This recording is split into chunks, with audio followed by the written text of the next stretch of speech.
coming completely out of hiding. I want to share a story with you. Some years ago, I was on the island of Maui, and I was giving a talk on how truth manifests in the context of life after awakening. I asked the audience to consider with me the following kinds of questions. What would it be like if we didn't avoid anything we knew to be true? What if we came out of hiding in all areas of our life? What if we completely stopped avoiding ourselves, because that literally is the awakened life? The next day there was another meeting, with a question and answer session. An older gentleman in his 50s or 60s raised his hand, and he said something really beautiful. He said, "I was listening to the talk last night about truthfulness, about being honest, about having a willingness to face oneself as one is and not hide in some past realization. My wife and I have been on the edge of a divorce for quite some time now. When we went home after we heard your talk, we just sat down and started to tell each other the truth. We started to tell each other what was really true for ourselves." He went on to say that it wasn't like when they used to tell each other the truth, which was more like trying to convince each other of the truth. It wasn't about one of them being right and the other being wrong. It was just telling the truth, very simply. It was confessing exactly what they had been experiencing for a long time. Confessing the fact that they felt separate and distant from each other, confessing the very secrets that were causing them to feel separate and isolated. "We actually just sat there and told each other the truth," he said. "I would tell the truth, and then I would allow my wife to tell the truth. Then I would tell the truth, and allow her to tell the truth." He said it wasn't that they were working anything out or trying to come to conclusions. They were simply coming out of hiding. They literally talked from 11 o'clock at night to 3 o'clock in the morning, which he also said was the reason he was kind of blurry and tired at the moment. He finished by saying that it was the most extraordinary evening of his entire life. Just that evening of telling truth, not asserting truth and not denying truth, just simply telling it in a very sincere way, coming completely out of hiding. I've found over the years of working with people, even people who have had very deep and profound awakenings, that most people have a fear of being truthful, of really being honest, not only with others, but with themselves as well. Of course, the core of this fear is that most people know intuitively that if they were actually totally truthful and totally sincere and honest, they would no longer be able to control anybody. We cannot control somebody with whom we have been truthful. We can only control people if we tell half-truths, if we shave down what is true. When we tell total truth, our inside is suddenly on the outside. There's nothing hidden anymore. For most human beings, being that exposed brings up incredible fear. Most people walk around thinking, "My God, if anybody could look inside me, if anybody could see what is happening in there, what my fears are, what my doubts are, what my truths are, what I really perceive, they would be horrified." Most people are protecting themselves. They are holding a lot of things in. They are not living honest, truthful and sincere lives, because if they were to do so, they would have no control. Of course they don't have control anyway, but they would have no illusion of control either. So this man told me about how extraordinary his evening had been, and he said, "To be quite honest, we don't know if we'll stay together or not.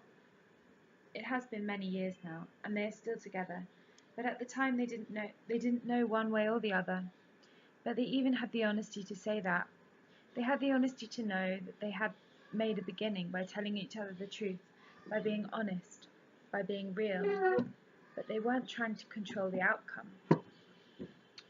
Most people don't get out of childhood without having many experiences of being wounded for telling the truth. Someone said, "You can't say that," or "You shouldn't say that," or "That wasn't appropriate." As a result, most of us have had very deep underlying conditioning that being just who we are is not okay.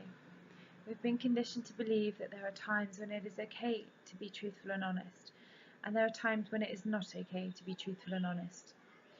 Most human beings actually have an imprinting, not only in their minds, but in their bodies and their emotions.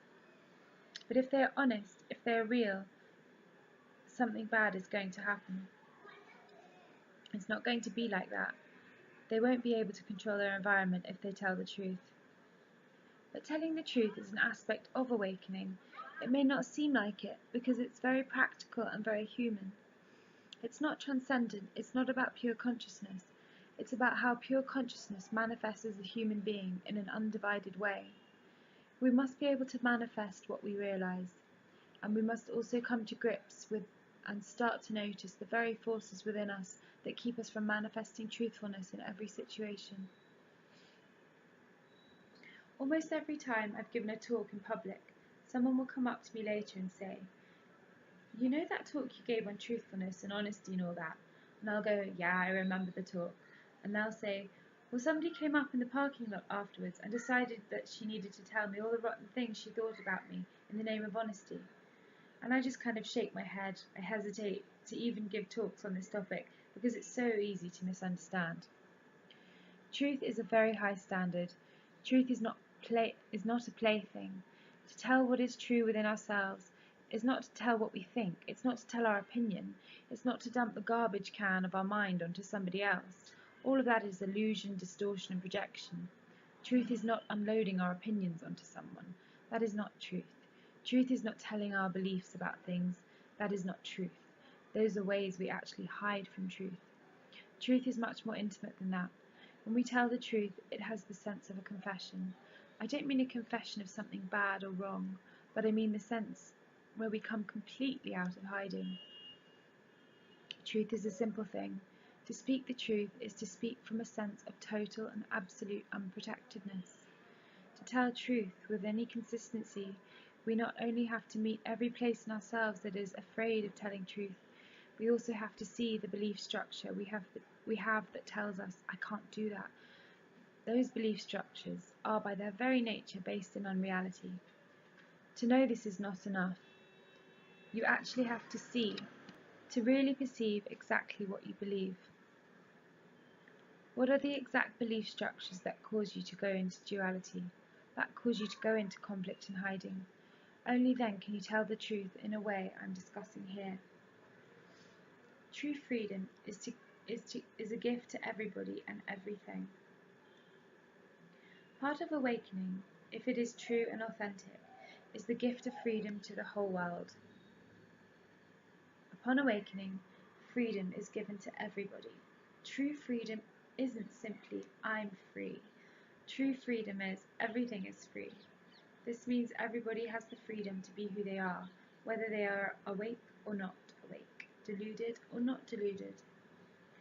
Freedom is the realization that everything and everybody gets to be exactly as they are.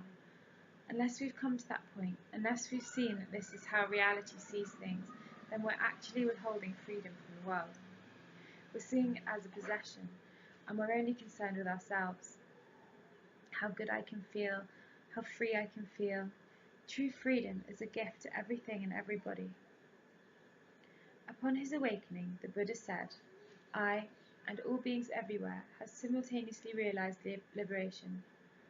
From the conventional mind, that isn't possible to understand. If everything woke up, someone might say, then why am I not awake?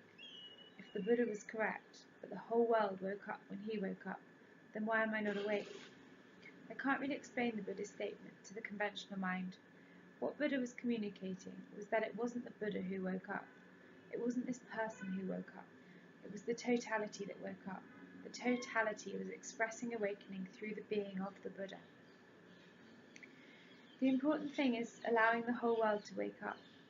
Part of allowing the whole world to wake up is recognizing that the whole world is free. Everybody is free to be as they are. Until the whole world is free to agree with you or disagree with you, until you have given the freedom to everyone to like you or not like you, to love you or hate you, to see things as you see them or to see them differently, until you have given the whole world its freedom, you'll never have your freedom. This is an important part of awakening, and it is an easy part to miss. Again, if we were fully awake, it would be impossible to miss this, but most people do not awaken all at once. The idea of freedom is very important, however. Everybody gets to be as they are. Only when everyone is allowed to be as they are, when you have given them that freedom freedom they already possess do you find within yourself the capacity to be honest and real and true? We cannot be true as long as we are expecting or wanting others to agree with us. That will cause us to contract. Maybe they won't like what I said. Maybe they won't agree. Maybe they won't like me. When we're protecting ourselves, we are also withholding freedom from everybody else.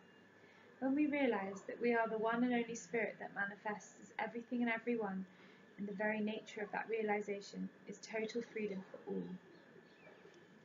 There is a certain fearlessness in this realization. People sometimes come to me and say, well, Adya, there's still some inner place, and I find it's often a very early childhood place that's afraid to just be what I know to be true. And of course I'll say, you have to look at it to see how you yourself form certain belief structures based on what happened in your past. You have to look into it and see if those belief structures are really true. But also we need to recognize that we have no way of knowing or predicting how the world will receive us. Part of being awake is being willing to be crucified. If we think that to be awake means the whole world will agree with us, then we are in total delusion. Jesus found that out. Here was an awakened being, the Son of God, as they say in Christianity. And what happened to the Son of God? He got crucified for expressing what he knew to be true. Inside human consciousness, there is a deep taboo that says it is not okay to realize the truth of being. I'm not talking about preaching it necessarily, I'm talking about just being what you perceive. This taboo says that's not okay. You will be crucified for that, you will get killed for it. Of course, in our human history, people have been killed for it. We have a long history in many societies of getting rid of or killing truly enlightened beings, because true enlightenment does not conform to the dream state. In fact, many times the dream state feels offended and threatened by true enlightenment, because a truly enlightened being cannot be controlled. Even the threat of death cannot control an enlightened being. The threat of death could not control Jesus. He was going to live his life as he was destined to live it, whether that meant life or death to him. Thus, as a human being, we can't have these childish ideas that enlightenment means everybody loves me.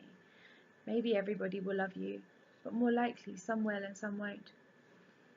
But when you have given the whole world its freedom, when you have gone a long way to finding your own freedom, they are tied intrinsically one to the other.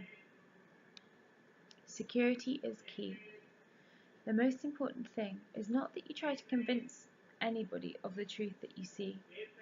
What is really important is that you are truthful with yourself. If you can be truthful with yourself, then you can be truthful with anybody. There is no real usefulness in becoming overly focused on being truthful with everybody else. Although that's necessary, the place to start is with yourself. Can you be totally sincere with yourself? Can you go to that place that is beyond blame, beyond judgment, beyond should and shouldn't? Can you go to that place that is so sincere you won't shy away from any part of yourself that is still in conflict? You won't use the perception of truth to hide from something that feels less than liberating. It is really a question of sincerity. As I said, this is not a self-improvement program. Once you discover the level of sincerity and honesty I'm describing, you find that sincerity and honesty are manifestations of the absolute nature of being. To be this sincere with yourself may not be easy initially. You may see things about yourself you don't want to see. You may see the parts of yourself that stand in seemingly stark contrast to everything you have realized. Nonetheless, this is where awakening moves. Awakening moves towards and into that which is not awake. Awakening moves toward and into that which is not awake. Sincerity is what allows this movement to happen, and it does happen if you are real with yourself. Coming completely out of hiding, being willing to see every point of fixation, every way you go into division, enables this part of the journey to continue. As this happens, you feel your heart opening, your mind opening.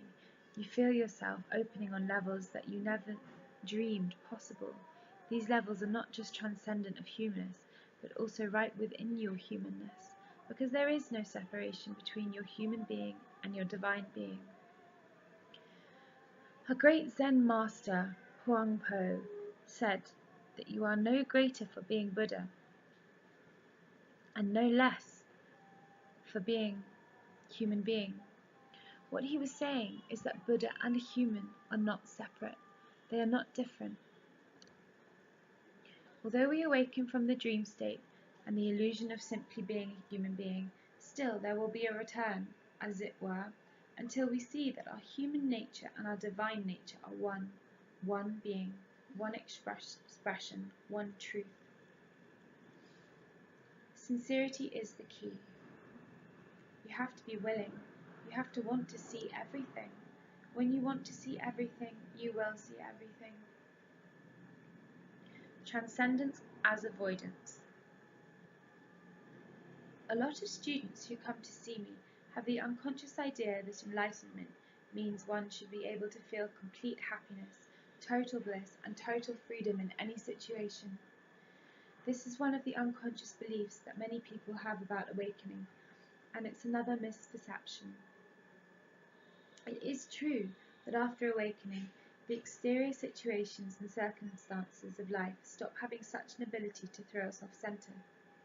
But it is also true that when we awaken, we start to become more conscious of the patterns of behaviour in our life that are not in harmony with what we have realised. If you believe the misperception that enlightenment is only about happiness, bliss and freedom, you will be motivated to transcend or escape those areas of your life that feel less than fully functional. But sooner or later, as we become more awake, we find that there is more and more pressure to encounter and deal with those areas of our lives that we have been avoiding, where we are less than fully conscious. I have found that a lot of people become quite afraid when they start to realise where this whole movement of awakening is taking them. That it is taking them into an area where they will be called to be unusually honest and real, and come completely out of hiding. This is contrary to the idea of awakening being simply a transcendence of life, the finding of a safe heaven, and some inner experience where we don't have to deal with life as it is. Awakening is, in fact, quite the opposite. It's a state of being in which we find the capacity to deal with our lives as they are. But as I said, many people are afraid of this part of the process because it demands that we come out of hiding on every level. A lot of people are afraid to let truth penetrate certain relationships they may be in, their family or friendships or love relationships or marriages. It can be much more comfortable to hide from the truth, to hide from certain patterns of dysfunction that may be present. There's a story I love that points to how challenging it can be to face ourselves in relationship, and how, if we do not face ourselves, we can actually stall our spiritual unfolding. There was a senior student of a well-known Zen teacher who was being groomed to become a teacher himself. This person had been married for quite some time and had 3 children. He had shared with his teacher that he and his wife were not getting along well. She was angry at him because in her view he was getting more and more distant and not participating in the family, not really connecting with her or the children. As it happens, both the husband and the wife were students of this teacher. When he heard about their situation, he said, "There is a retreat coming up next month. I want you both to come to this retreat." So they went, expecting to engage in the retreat like they always did, to sit many periods of meditation a day, to maintain silence, and to spend most of the time looking inward. But when the retreat began, the teacher called the 2 of them to see him privately and said, "I have a different retreat I want you 2 to be on. I have arranged for a bedroom for you here at the temple. I want you to both stay in the same bed for 24 hours, and I don't want you to leave the bed except to go to the bathroom. I don't care what you do while you're there, but you have to stay in the same bed for 24 hours, then come back and see me." Being students of his, they did what he asked. They went to the bedroom and stayed in the same bed for 24 hours. When they reported back to the teacher how things had gone, he scratched his head. He said, "How about one more day? Stay in bed one more day." So they left the interview with the teacher and they went back to bed for another day. This was a 7-day retreat, and every single day the Zen teacher told them the same thing. He kept saying, go back to the bed and stay there together. By the end of the retreat, they had actually reconnected. They had really met each other again, and their marriage was saved. Now this was a really wise teacher. He realized that his senior student, the husband, who was being groomed to be a spiritual teacher himself, certainly had some deep realizations. But he was also exhibiting one of the dangers of awakening, that one can start to divorce oneself from the grittiness of life and the grittiness of relationship. In relationship, you have to have a willingness to not stay hidden away in a transcendent state. You have to come out of it, as it were, and deal with people and situations. This student was starting to hide within his realization. He was starting to not deal with things that were unpleasant or difficult. He was using his realization as a reason to avoid dealing with them. His teacher spotted this and was wise enough to put him in a situation where he was forced to deal with his wife, with his situation, with his relationship. He couldn't just hide out in a transcendent state. Ultimately, we find that enlightenment, if it's true and real, does not allow us to avoid anything. In fact, the enlightened perspective actually makes it quite difficult and ultimately impossible to turn away from any part of life. So after awakening, many people begin to come to grips with certain patterns in their life that they have been less than conscious. Some people may even discover that certain changes in their relationships and the pattern of their lives are necessary. This can be a frightening part of the process, because all of a sudden we are no longer hiding from ourselves. We wonder, will my relationship survive this? Will it work? Will my lover leave me? Will my friends still want to be friends with me? Will my work environment, my relationship with my boss, or whatever, actually still work? Or will it change in unexpected ways? And of course, most human beings are afraid of change. We may want change, but change always has a quality of unknowingness. You never know how something is going to turn out. But this is an important part of becoming fully awake. We have to come fully out of hiding. We have to confront our life as it is. Is this relationship satisfying? Is it based on truth? I don't mean, is the relationship perfect or ideal? That's not relevant. What is relevant is whether it's a relationship based on honesty and truthfulness and wholeness or not. What is it that we are relating to in each other exactly? Where are we relating from? Are we relating from that place where we see that the other is our own self, actually the same nature as our own self? And are we acting that way and moving that way? Are we willing to face the fears that come up? As I said, most people are afraid of change. We fear that if we come out of hiding, if we come out of denial, we might lose a lover, a friend, a mate. The truth is, we might. We never know. I constantly tell people that enlightenment is no guarantee that your life is going to go the way you planned. Life will be much better than it was, but that doesn't mean it's going to be the way you want it to be. In the end, it's about truth. It is about being truthful in all aspects, at all levels of our being. Enlightenment is not simply an escape. It's not simply a transcendence. It is the state of being from which we can encounter our lives and our relationships as they are. Life itself is nothing but relationship.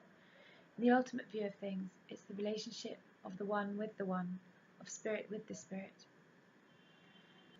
Then there is the appearance of this relationship, the dance of relationship, the dance of life. And in this dance, it is absolutely essential that we are not hiding from anything. If you do try to hide from something, if you are in a relationship that is dysfunctional or a job that is tremendously unsatisfying and you choose not to deal with it, the consequence of that denial is that you will not be truly liberated. You won't ever be capable of being fully free, because any area where we choose to remain unconscious will ultimately have an impact upon us, as well as upon others. The call to come out of denial is not something that is imposed upon life. It may sound that way. It may sound like I'm saying, here's what you need to do. Here's what you're supposed to do. And if you do it, you'll be a better person and have a better life. It may sound that way, but it's not at all the perspective from which I'm speaking. I'm simply saying that awakened consciousness moves in a particular way. It does not deny anything. It does not hide. It does not avoid any part of life. That which we are, that which is fully awake, is also ultimately fully engaged and fearless. It moves the way it moves, out of unconditional love and truthfulness. It is only the fear in the mind, the fear that constructs the illusion of ego, that causes one to recoil from this phase of the spiritual life. I want to emphasize this. If you avoid these aspects of your life that are not in harmony, those aspects of your life where you may still be in denial, that kind of avoidance is going to hinder your spiritual awakening. In the early stages, it may not have much of an effect, but later, as we get into the more mature opening of realization, there is no more room for denial. This is something that a lot of people don't count on. A lot of us think that somehow enlightenment is going to allow us to avoid dealing with all those things in ourselves that we find uncomfortable. Awakening can be the ground from which we meet every person and situation. It can be the ground from which we relate to all circumstances of life. But this takes a lot of courage and a lot of fearlessness. It also takes something I continue to emphasize, a very simple sincerity. This kind of sincerity arises from that which loves the truth and sees that the truth is the greatest good. To be anything less than real, to be in avoidance of anything at all, diminishes our experience of who we are. So I often say to my students, to be less than truthful with the people and situations in your life is to withhold the expression of who you are. In the end, we must come to see truth itself is the highest good, that truth itself is the greatest expression and manifestation of love. Ultimately, love and truth are identical. They are like two sides of a coin. You can't have truth without love, and you can't have love without truth. Awakening calls forth a transformation in both our interior and exterior lives. Again, please don't think this transformation is about having the perfect life, or the perfect job, or the perfect mate, or the perfect marriage, or the perfect friendship. This is not about perfection. It is about wholeness. It is not about having things exactly as we want them, but about having things exactly as they are. When we allow things to be, a sense of harmony develops. The gap between our realization and who we are as human beings gets smaller and smaller. A seamless continuum begins to emerge between realization and expression, awakening and actualization. That was the end of chapter 5.